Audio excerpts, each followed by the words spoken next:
अस्सलाम वालेकुम everyone, welcome back to my YouTube channel. मैं ठीक हूँ, उम्मीद है आप सभी ठीक होंगे। अगर आप मेरे यूट्यूब चैनल पर नए हैं तो चैनल को सब्सक्राइब करना ना भूलिए और बेल आइकन को प्रेस करना ना भूलें, ताकि जब भी हमारी कहानी का कोई नया एपिसोड आए तो आप देखना ना भूलें।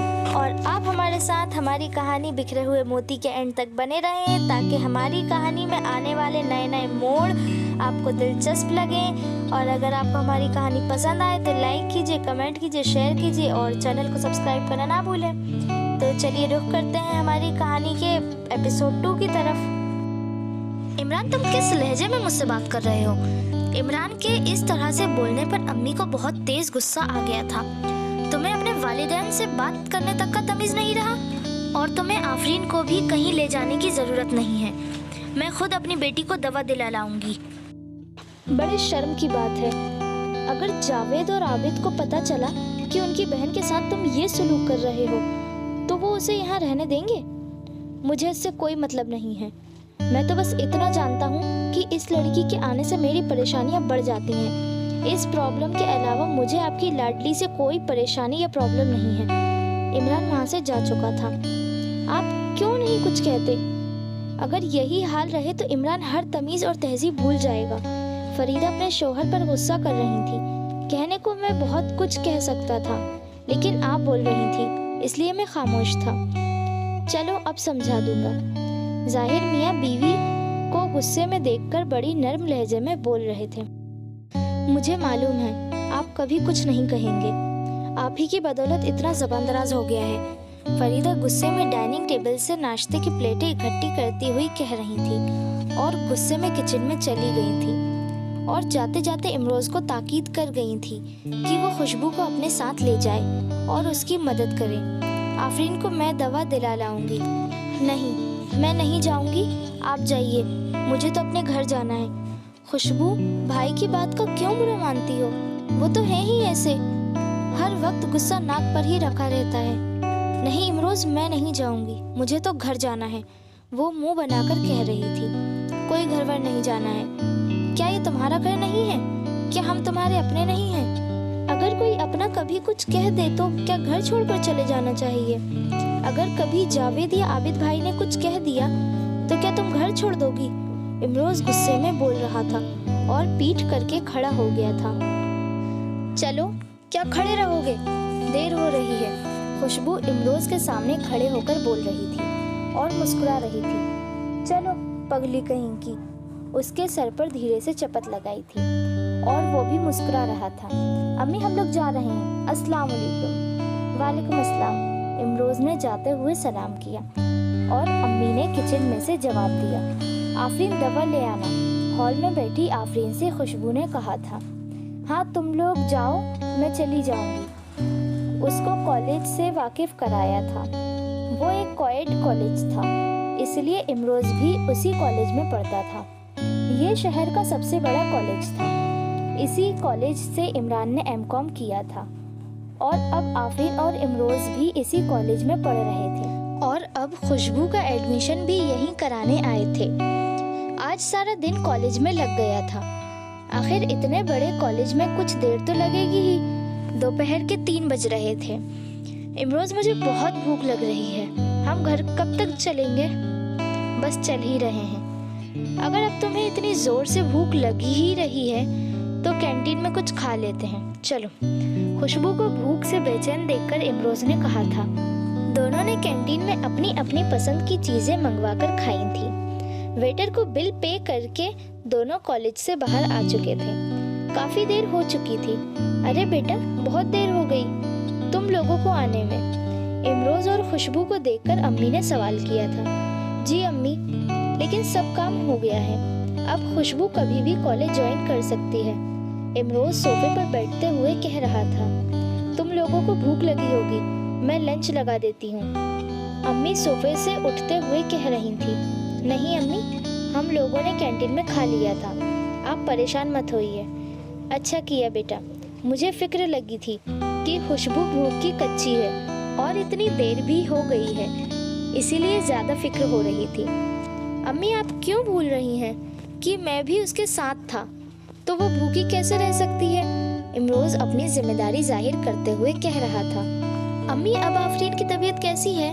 आप उसे दवा दिला लाईं। आफरीन की तबीयत अब पहले से बेहतर है और डॉक्टर ने भी कुछ खास नहीं बताया। जुकाम की वजह से थोड़ा बुखार है, 1-2 दिन में बिल्कुल ठीक हो जाएगी। फिर आफरीन और खुशबू दोनों कॉलेज जाने लगेंगी, तो मेरी खुशबू की तरफ से थोड़ी फिक्र कम हो जाएगी। खुशबू, तुम खामोश क्यों बैठी हो? बड़ी अम्मी ने खुशबू को खामोश देखकर कहा। नहीं बड़ी अम्मी, मैं खामोश इसलिए हूँ क्योंकि आप लोग बात कर रहे थे, इसलिए खामोश थी और मैं थक भी गई हूँ। अच्छा बेटा, तुम जाकर आराम करो, मैं अभी अर्शी से गर्मा गर्म चाय भेजती हूँ। जी जी बड़ी अम्मी। फरीदा अम्मी उठते हुए किचन में चली गई थी। अप्पी, आप चाय पी लीजिए, नहीं तो ठंडी हो जाएगी। शायद थकावट की वजह से खुशबू की नींद लग गई थी, इसीलिए अर्शी के आने का एहसास भी नहीं हुआ था।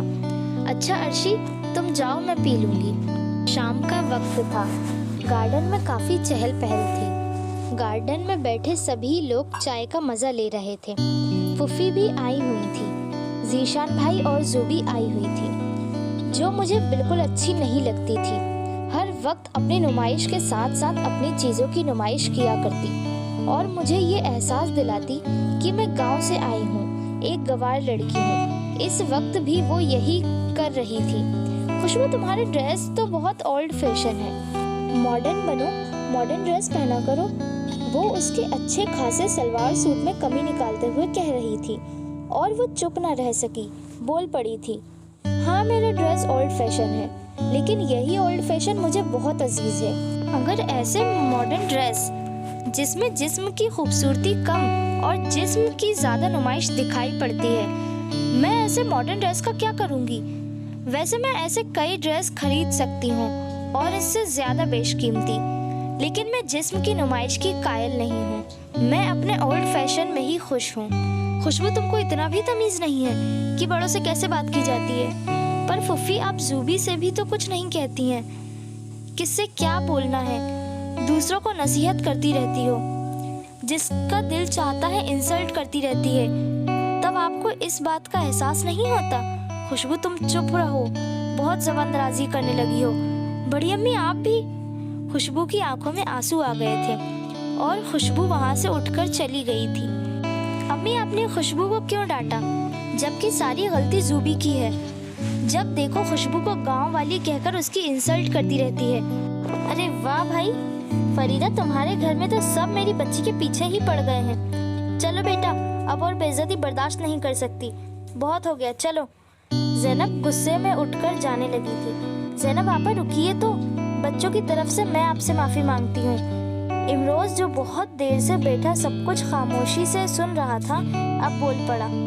अम्मी, आपको अब माफ़ी मांगने की कोई ज़रूरत नहीं है, जाने दीजिए इन्हें। हाँ, हम जा ही रहे हैं। जीशान पहले ही बड़े मामू के साथ कहीं जा चुका था और इमरान जाने कब से पौधों और फूलों की आड़ में खड़ा ये सारी बातें सुन रहा था, लेकिन बिल्कुल कुछ नहीं बोला था। वो तो इस सारी लड़ाई की वजह खुशबू को ही मान रहा था। क्या ज़रूरत थी उसको बोलने की?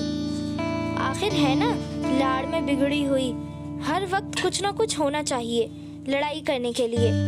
वो अपने ही आप से बड़बड़ाता वहाँ से चला गया था। शाम का बहुत सुहाना वक्त था। कार अपनी रफ्तार से चली जा रही थी। इमरान अपने बाजू में बैठी लड़की से बड़े हंस हंस कर बातें कर रहा था। वो एक मॉडर्न लड़की थी और हसीन भी। वो उससे शीरी कहकर बातें कर रहा था। वो एक बड़े घर की बेटी थी। शीरी बहुत मॉडर्न थी और बहुत आज़ाद माहौल की लड़की थी। इमरान, तुम कहते हो कि तुम मुझसे प्यार करते हो, वो तो मैं भी तुमसे करती हूँ, ये भी कोई कहने वाली बात है? तुम तो उन मिडिल क्लास लड़कों की तरह इमोशनल बातें कर रहे हो। वो येलो कलर की टी शर्ट और हल्के ब्लू कलर की जीन्स और कंधों पर बाल बिखरे हुए थे, जो छोटे होने की वजह से खुले छोड़ दिए गए थे।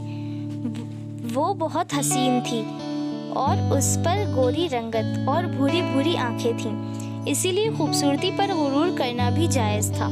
इमरान कार ड्राइव करते हुए अपने दिल की बात शीरी से कह रहा था और वो उसकी बातें हंस हंस कर एंजॉय कर रही थी।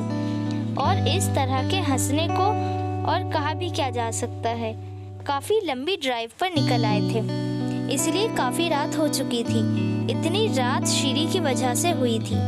वही चाहती थी कि हम लोग लंबी ड्राइव पर चलें। इमरान रात होने की वजह से काफ़ी परेशान था। घर में सब फिक्र कर रहे होंगे, रात के 2 बज रहे हैं। अरे यार इमरान, कम ऑन, टेंशन क्यों ले रहे हो, पहुंच जाएंगे। इमरान को टेंशन में देखकर शीरी बड़ी लापरवाही से कह रही थी, और आज मैं अपना मोबाइल भी घर ही भूल आया हूँ, नहीं तो मैं घर फ़ोन करके कह देता। इमरान बड़ी फिक्रमंदी से कह रहा था। वो भी कम रईस नहीं था, लेकिन उसके घर में अच्छी तालीम और अच्छी तहजीब तरबियत दी गई थी, इसलिए वो फिक्रमंद था। शीरी की बातों में आकर न जाने कब और कैसे वो इतनी दूर निकल आया था। इमरान, तुम मेरा मोबाइल से बात कर सकते हो? हाँ प्लीज़, मुझे इसकी बहुत ज़रूरत है। डैम इट, कोई फ़ोन क्यों नहीं उठा रहा? इमरान बड़े गुस्से में कह रहा था। बार बार ट्राई करने पर भी कोई फ़ोन नहीं उठा रहा था, इसीलिए उसे गुस्सा आ रहा था।